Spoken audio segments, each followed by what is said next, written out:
Alhamdulillahi Rabbil Alamin.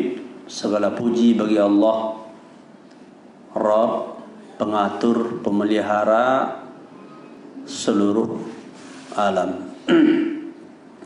Rabb yang menciptakan kita dengan sebaik-baik penciptaan, yang memberikan nikmat kehidupan kepada kita.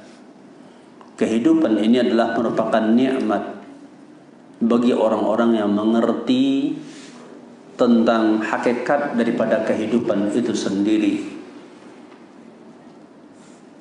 Keberadaan kita di permukaan bumi dengan ciptaan Allah Subhanahu wa taala pada hakikatnya adalah jembatan menuju kebahagiaan yang abadi, di mana Allah Subhanahu wa taala menyatakan bahwasanya kita diciptakan untuk mentauhidkan Allah, untuk beribadah kepada Allah semata-mata, dan dengan hal itu seseorang akan ditempatkan oleh Allah Subhanahu wa taala di akhirat nanti, itu dalam kehidupan yang penuh kenikmatan dan kebahagiaan.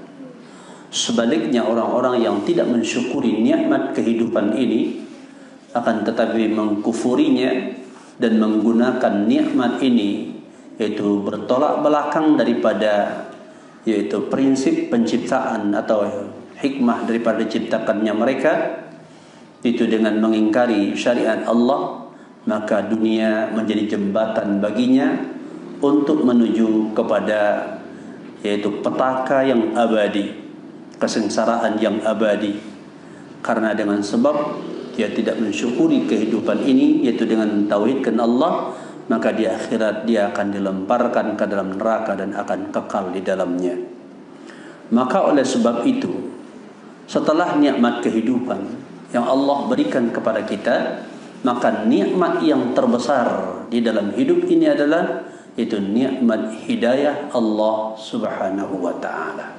Karena hidup ini tidak akan mendatangkan manfaat dan faedah yang baik bagi seorang hamba kecuali dengan hidayah Allah. Maka syukuri, mari kita syukuri nikmat hidayah ini, itu dengan memanfaatkan petunjuk Allah Subhanahu wa taala dengan sebaik-baiknya, agar kita bisa menata kehidupan ini sesuai dengan apa-apa yang diridai oleh Allah Subhanahu wa taala.